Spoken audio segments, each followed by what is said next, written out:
Hey guys, Jasmine here. This video is really different from my vlogging and PD education pieces, but it's something that's really been on my heart for a few weeks now. And it's an issue that I just need to talk about and feel very called to talk about. And I should probably tell you what that issue is before I keep going. I'm going to talk about womanhood and particularly about losing the ability to bear a child. It's sort of a part of something I want to do more of, which is talk openly and honestly about some of the things in life that have been really difficult and that I've gotten through and how I got through it, because when I was going through all of this in past years, I felt really alone in a lot of these issues, and I feel like talking about them and starting a dialogue is the most important thing I can do, and it's what I feel like I need to do it. So here goes. Women go through some really extreme lengths to be pregnant and carry a child. And in my mid-teens, it became really obvious to me that carrying a child in my body was just not something that was ever going to be physically possible. I was just too broken. It would just not be safe. Even if they cured Parkinson's tomorrow, the damage to my body makes it very unsafe for me to ever have a child, to ever conceive a child, and to give birth. It is just not safe for the health of me, for the health of the potential child, for any of us. And here I am at 23, after years of going through the pain of dealing with this and grieving this loss. I really can proudly say that I'm totally comfortable with the fact that I will never have a child. I mean, sometimes it still hurts, and I think that that'll be for the rest of my life. Occasionally it's still going to hurt.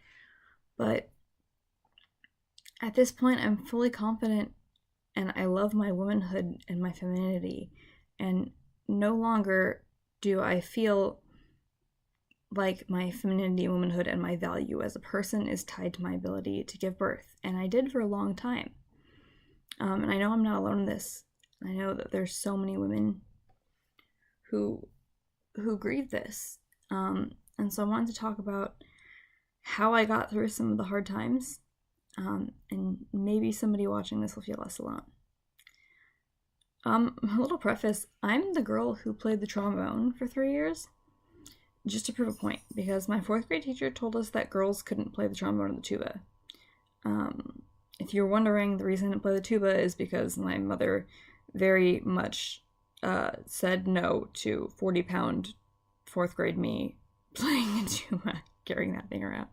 So I played the trombone for 3 years. And the reason I'm telling you about this is because if me, Little Miss Feminist, could internalize so deeply the stigma that my worth as a woman was diminished because of the inability to bear children because of a disease I had no control over, anyone can feel this way. And that it runs so deeply in our society that even somebody who works so hard to overcome what society thinks a woman is, who proudly entered a male-dominated field and conquered. If I can feel this way, I really think anyone can feel this stigma, and I'm sure some people are dealing with it a lot more severely than I did, which is why I feel like talking about it.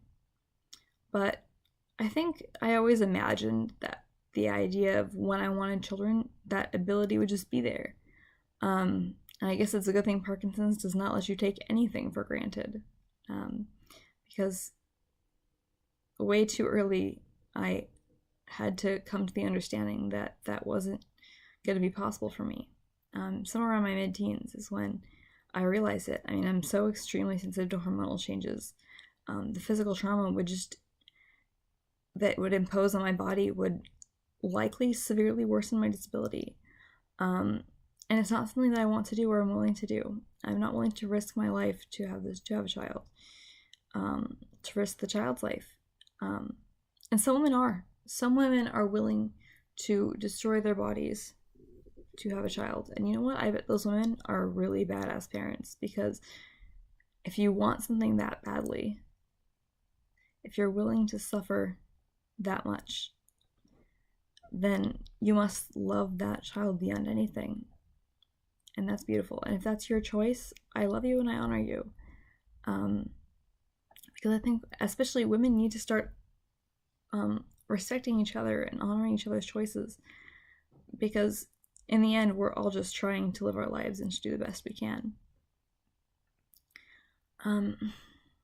But I'll tell you a story about my dear friend Brittany.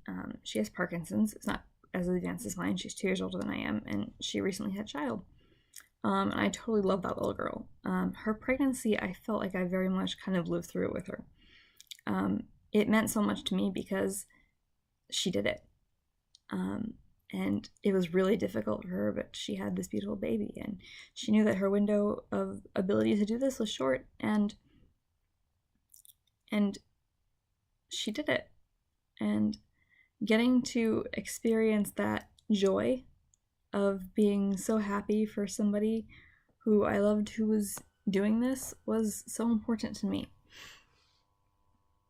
And I love being her parky auntie, her daughter's parky auntie, and I'll support her forever. Even now, when I've fully accepted this, sometimes I still grieve the loss. Sometimes I see women who are pregnant, who have children, and I feel sad. And I wish it was me.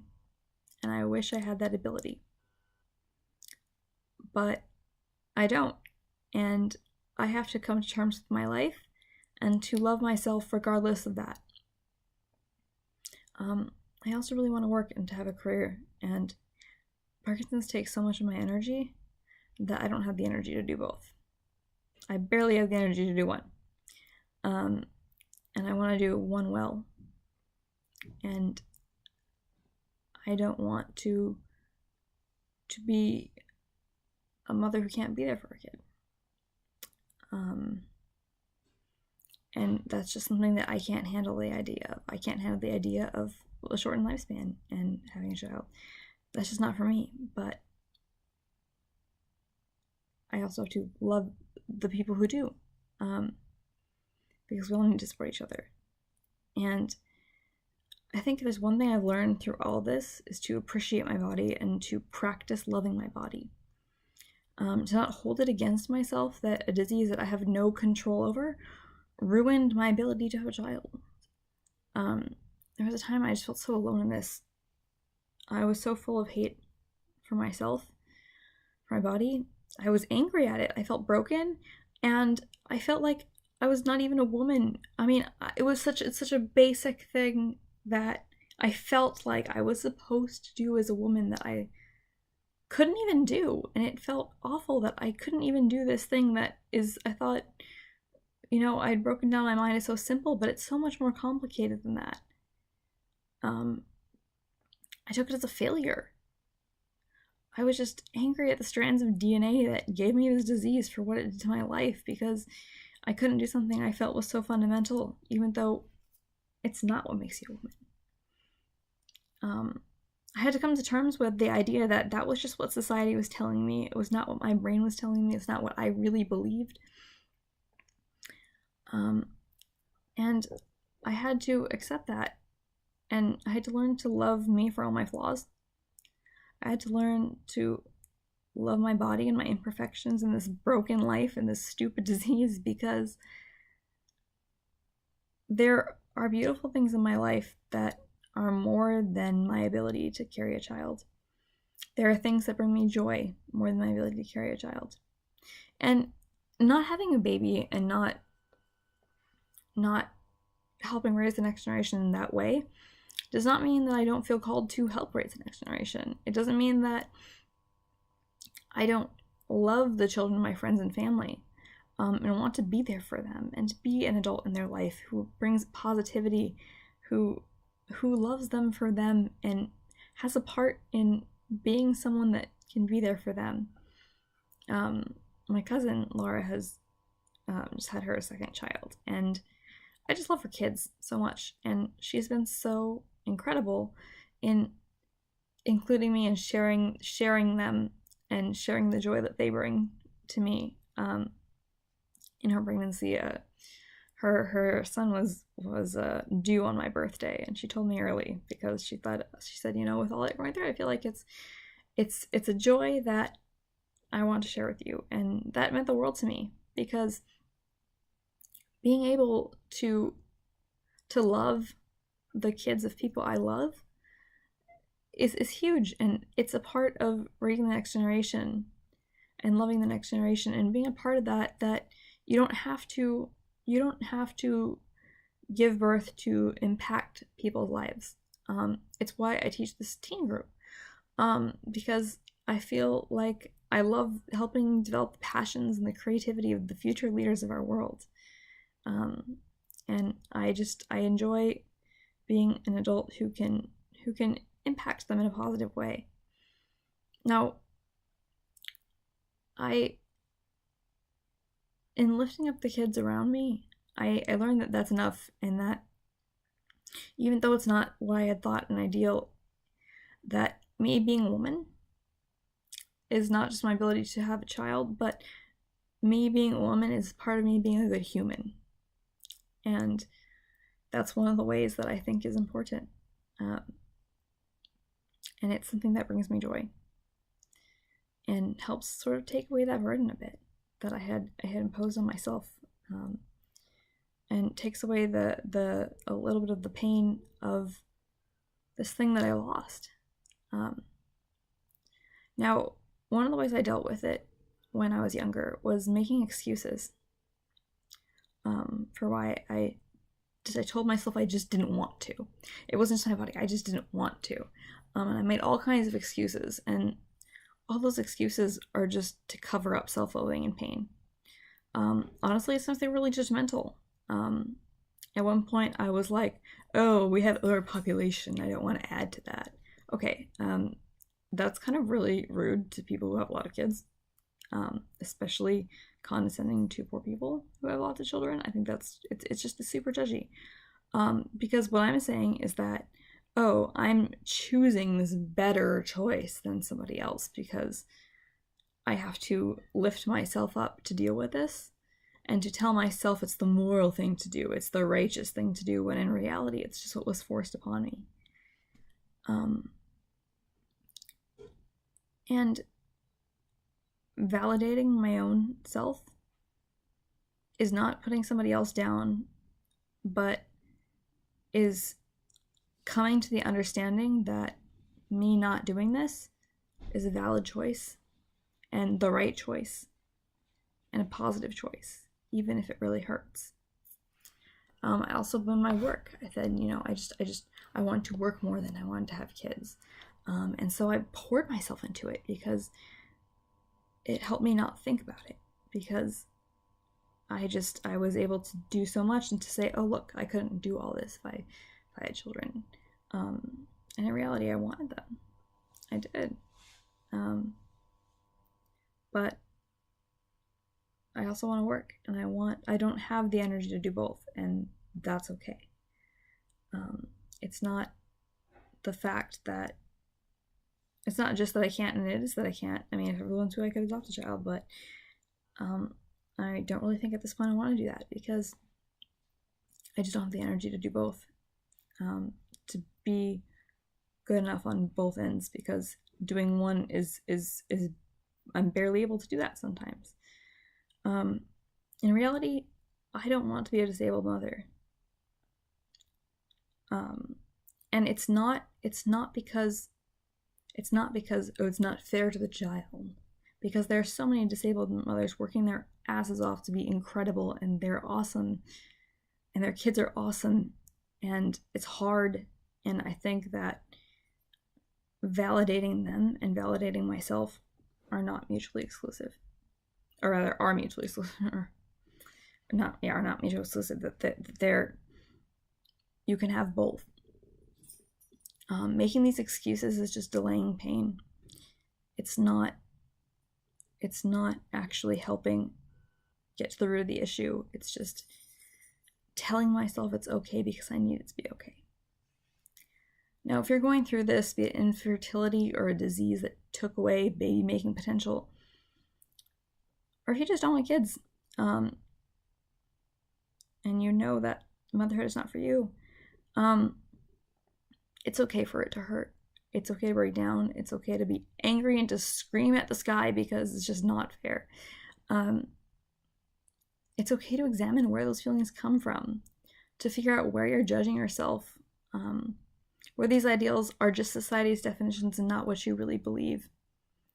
It's okay not to be what they want you to be. You're okay and you're still loved. Know that this grief is real. Losing the potential to have a child, to me, felt like losing a kid I didn't even have yet.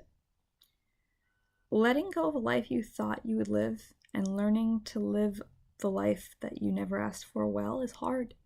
Learning to live a broken body is hard. This body that betrayed the one thing that was supposed to just be something you could do, something that you were just physically made to do. But it's not your entire worth. Your inability to do one thing, or your want to not do this one thing, is not what defines you. You're not alone. These feelings don't make you a bad person. Talking about them doesn't make you a bad person. It makes you a human going through something kind of crappy. And most importantly, challenge those ideas that you hold in this issue. Figure out where they come from. Because when you unpack it all, you learn things about yourself you didn't know were there. Whatever you do, if you're a disabled mom, if you're the fun aunt who fiercely loves the children of the people you love, be the best you can be. Who you are is enough. Your body is enough. And I wanted to share this because of the pain and grief that I went through in my late teens and until I was about 20 or 21 when I was dealing with this. Because I wish that I had somebody who had spoken about this. I wish it didn't feel so alone. I wish I had talked about it more. I wish I didn't go through it alone. So please continue this conversation. Don't be afraid to say, I am in the middle of this and it hurts really bad. And I haven't gotten to that point where I accept myself, where I, don't have these random bursts of hope that maybe it could be just to have them all squished.